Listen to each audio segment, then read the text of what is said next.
갑상선이라고 해가지고 우습게 볼 건 아니죠. 어떤 분들은 갑상선 암 때문에 결국은 갑상선 암 때문에 목숨을 잃는 경우들도 있거든요. 암은 일단 지속적으로 꾸준하게 자란다 이렇게 보시면 됩니다. 수술을 크게 하면 크게 할수록 어쩔 수 없이 그런 문제들은 항상 꼬리표를 붓고 따라오게 되거든요. 안녕하십니까, 마음편한 유해과 김준영 원장입니다. 40대 A씨는 최근 갑상선 암을 진단받았다. 주치의는 크기가 작고 주변에 침투하지 않는 저위험 암이라고 한 상황이고요. 대신 1년에 2번 추적 검사를 하며 상태를 지켜보다 필요할 때 수술하는 적극적 관찰을 선택지로 제안을 했다. 이런 기사가 있거든요. 기사 내용을 보더라도 무작정 지켜보는 건 아니죠. 이제 크기가 커지면 뭔가를 해보자 라고 하는 소극적 추적 관찰 방법이다 이렇게 생각을 하시면 되는데요. 6개월 정도 간격으로 이렇게 지켜보는 거는 뭐 나쁘지 않다라고 생각을 합니다. 그런데 문제는 이 갑상선 암은 크기가 다른 곳에 있는 암보다 그렇게 빠른 속도로 자라지 않아요. 이게 누군가는 좀 빨리 자라게 되고 누군가는 천천히 자라고, 나이가 많다고 해가지고 천천히 자라고 나이가 젊다고 해서 또 빨리 자라는 것도 아니거든요. 그러니까 지켜보다가 뭘 하기보다는 발견된 그 상태 자체에서 뭔가를 할 수 있다면 빨리 해버리는 것이 가장 좋겠죠. 왜냐 그러면 앞으로 나빠질 게 뻔하게 예상되는 문제가 있는 암이기 때문에 그렇습니다. 갑상선이라고 해가지고 우습게 볼 건 아니죠. 어떤 분들은 갑상선 암 때문에 수술을 굉장히 크게 해야지 되고, 굉장히 크게 한다는 거는 가슴까지 열어서 수술을 하는 거예요. 그렇게 수술을 하고 방사능 고농도 치료를 몇 차례씩 해도 결국은 갑상선 암 때문에 목숨을 잃는 경우들도 있거든요. 물론 다른 암에 비하면 굉장히 그 확률이 낮습니다. 낮다고 해서 무작정 작은 암들은 지켜봐도 된다? 이건 좀 다른 이야기죠. 우리 가족들 중에 암이 많아요. 난 다른 암 수술을 했기 때문에 작은 암이라도 너무 걱정이 돼요. 이런 분들도 생각보다는 훨씬 더 많이 있거든요. 또 젊은 나이에 암이 생겼다. 이런 분들은 청천벽력과 같은 소리입니다. 저위험군이니까 지켜보자. 이것보다는 저위험군이라서 다행히 큰 수술로 하진 않아도 되고 고주파 치료로 좀 더 적극적으로 치료를 하면 됩니다 라고 이해를 하시는 것이 훨씬 더 좋을 거라고 생각을 합니다. 저위험군은 갑상선 안에 딱 예쁘게 위치하고 있는 암이 이제 저위험군입니다. 물론 이제 크기도 작아야 되겠죠. 작으면 작을수록 더 저위험이 이제 되겠죠. 근데 고위험군은 갑상선을 일단은 뚫고 나갔고 주변 장기에 영향을 주고 있고 앞으로도 전이가 될 가능성들이 굉장히 많이 있고 이 재발 가능성이 굉장히 높은 상황을 갑상선암 고위험군이라고 이야기를 합니다. 그 고위험군에 해당되는 분들은 대개 이제 전절제를 하게 돼요. 작은 암이라고 해도 갑상선을 뚫고 나갔다. 그러면 이게 제일 큰 문제가 되는데요. 기관지가 주변에 있고요. 또 목 근육이 주변에 있고 큰 혈관이 갑상선 주변에 있기 때문에 이쪽으로 갔냐 안 갔냐가 이제 굉장히 큰 관건이 되고요. 두 번째는 이 갑상선을 직접적으로 뚫고 나가진 않았어도 뚫고 나간 효과가 생겨져 있는 것이 임파선으로의 전이입니다. 임파선 전이가 개수가 많냐 아니냐에 따라서 또 임파선 전이가 갑상선 근처에서 머무르냐 아니면 멀리까지 갔느냐에 따라 가지고 고위험군의 이 단계 자체가 더 높아지게 이제 되는 거죠. 적극적 관찰을 했을 때 암이 빠른 시일 내에 커지기도 하나요? 어떤 상황에서는 빨리 자라게 되고 어떤 상황은 좀 천천히 자라게 되는데요. 일반적으로 양성결절, 그냥 갑상선에 혹이 있어요 뭐 이런 것들은 자라다가 자라지 않다가 또 자라다가 또 자라지 않게 되는 이런 상황들을 이제 거치게 되는데요.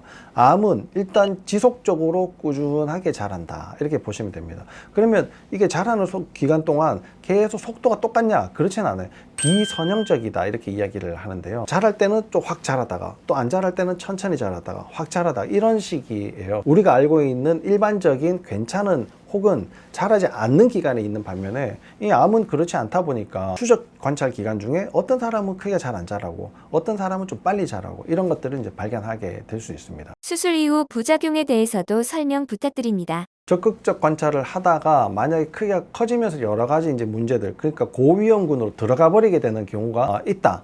그러면 이 사람은 수술을 엄청 크게 해야지 되거든요. 크게 한다고 해봤자 뭐 갑상선을 전절제를 하고 주변에 임파선을 떼는 거고 작은 수술이라고 하지만 목, 기관지, 식도, 심장에서 머리로 올라가는 혈관 주변이라고 생각을 하면 이게 결코 이제 적지 않은 수술이고요. 수술을 하고 난 다음에 생기는 여러 가지 문제들 때문에 고생하시는 분들이 많이 있습니다. 제일 첫 번째는 약을 이제 평생 먹게 돼야지 되는 경우가 있다는 거예요. 약을 먹어서 수치를 계속 잘 유지를 시킨다면 약을 이제 평생 먹게 되는 경우가 생기는데요. 내가 갑상선 호르몬을 만들어낼 때는 필요할 때는 더 많이 만들어주고 필요 없을 때는 덜 만들어주고 하는 조절이 됐다면 약은 항상 일정 양을 계속 드시게 되거든요. 그러니까 내가 더 많이 써야지 되는데도 갑상선 호르몬이 부족한 경우가 생기고, 이제는 좀 쉬고 싶은데 갑상선 호르몬이 많아서 문제가 생기는 경우들도 있다는 겁니다. 그러니까 내가 몸에서 일정하게 만들어낼 수 있는 갑상선을 계속 잘 보유를 하고 있는 예후를 좋게 하는 관건이 되는 거죠. 두 번째는 이 수술이 커지게 되면은 여러 가지 불편감이 제일 많이 생기게 되는 것 중에 유착과 관련돼 있을 가능성들이 굉장히 많이 있습니다. 옛날에는 수술을 하면서 뭐 부갑상선이 같이 제거가 됐다거나 아니면 목소리 신경이 손상이 됐다거나 해서 그런 고생들을 많이 하시는 분들이 있었는데요. 요즘은 점점 더 줄어들고는 있지만 수술을 크게 하면 크게 할수록 어쩔 수 없이 그런 문제들은 항상 꼬리표를 붓고 따라오게 되거든요. 그러니까 수술하고 나서 목소리가 잘 안 나와요. 수술하고 나서 나는 부갑상선이 작동 안 해서 칼슘을 계속 같이 먹어야 돼요. 칼슘을 먹고 있는데도 손이 저려요. 이런 문제들이 있게 되고요. 수술 범위가 커지면 커질수록 이 유착되는 범위도 커질 거 아니에요. 이게 이제 부드럽게 이렇게 움직여야 되는데 이게 딱 붙어가지고 이렇게 잘 안 움직인다 그러면 이것도 이제 상당히 불편감이 이제 생기게 되는 거예요. 내가 이렇게 목을 돌릴 때 부드럽게 돌아가는 것과 여기 유착이 생겨가지고 못 돌아가는 것과는 완전히 차원이 다른 이야기가 된다는 거죠. 그런데 이런 대부분의 문제들이요, 원인을 제거하지 않고 결과만 치료를 하기 때문에 문제들이 더 악화되는 경우들이 훨씬 더 많이 있습니다. 갑상선에 그러면 암이 왜 생겼냐, 이것부터 먼저 확인을 해봐야 되는 겁니다. 갑상선은 여기에 이제 위치하게 되거든요. 절대적으로 목에서 나오는 신경이 갑상선의 혈액량 자체를 조절할 때 생기게 됩니다. 두 번째는 탈수와도 아주 관련이 많아요. 탈수가 계속 있다 그러면 혈액순환이 안 될 건 이제 뻔하잖아요. 그럼에도 불구하고 갑상선은 상당히 많은 양의 혈액을 받을 수 있게 아주 굵은 혈관에서 혈액을 공급을 받기는 하지만, 굵은 혈관으로 혈액 공급을 받았는데 갑상선 자체 내에 있는 모세혈관에 문제가 같이 동반이 되어 있다 그러면 혈액순환이 안 되는 거는 뻔할 뻔자로 생길 수밖에 없게 되는 겁니다.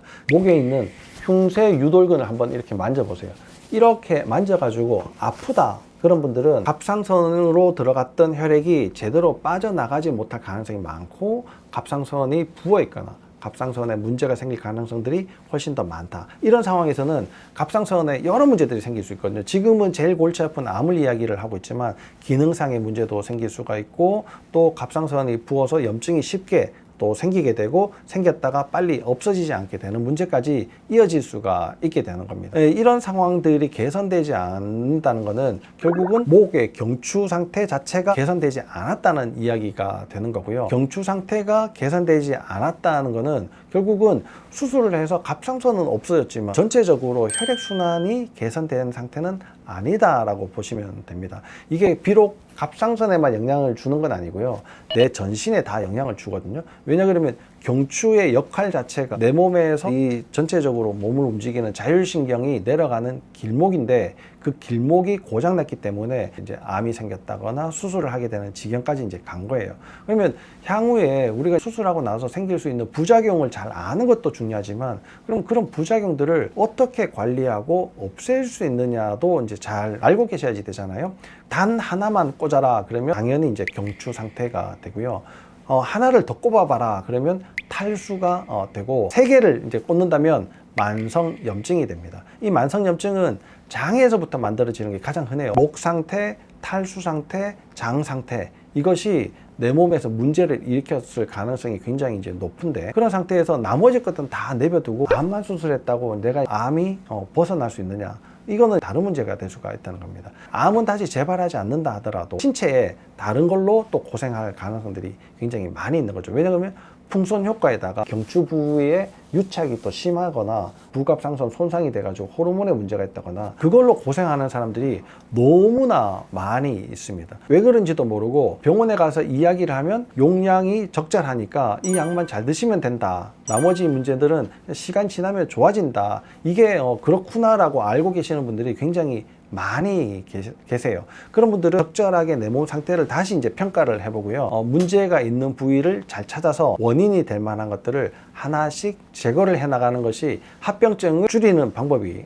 되는 겁니다. 적극적 관찰 중 검사는 몇 번 받아야 하나요? 뭐 3번을 받을 수도 있고 4번을 받을 수도 있죠. 근데 이게 자주 본다 그래가지고 쉽게 알 수 있는 건 아니거든요. 우리도 체중이 쪘냐 빠졌냐 이거를 뭐 매일같이 체중을 잰다 그래가지고 알 수 있는 게 아니잖아요. 그런데 가끔 만난 친구들을 한번 만나보세요. 오우 너 살쪘네, 살이 빠졌네, 이렇게 이야기를 하지 않습니까? 그러니까 일정 간격이 좀 필요하다는 거예요. 뭐 암이라고 해가지고 뭐 한 달에 한 번씩 계속 검사를 불안한 마음에 그렇게 할 거면 차라리 수술을 해버리거나 다른 치료를 받는 것이 좋죠.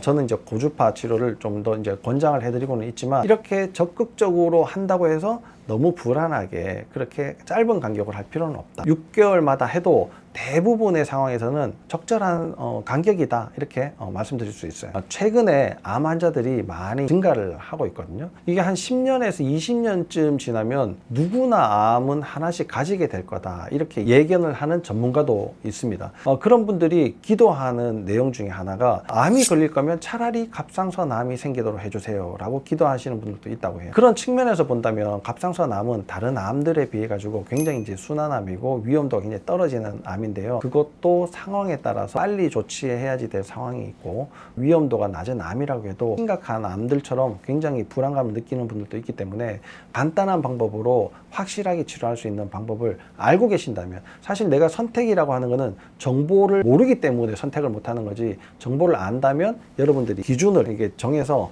선택을 하실 수가 있잖아요. 그런 측면으로 오늘 이 정보를 알려드리는 거니까요. 오늘 아프지 마쇼의 내용이 또 누군가에게 좀 도움이 되는 유익한 영상이었기를 바라면서 오늘 영상은 여기서 마치도록 하겠습니다. 감사합니다.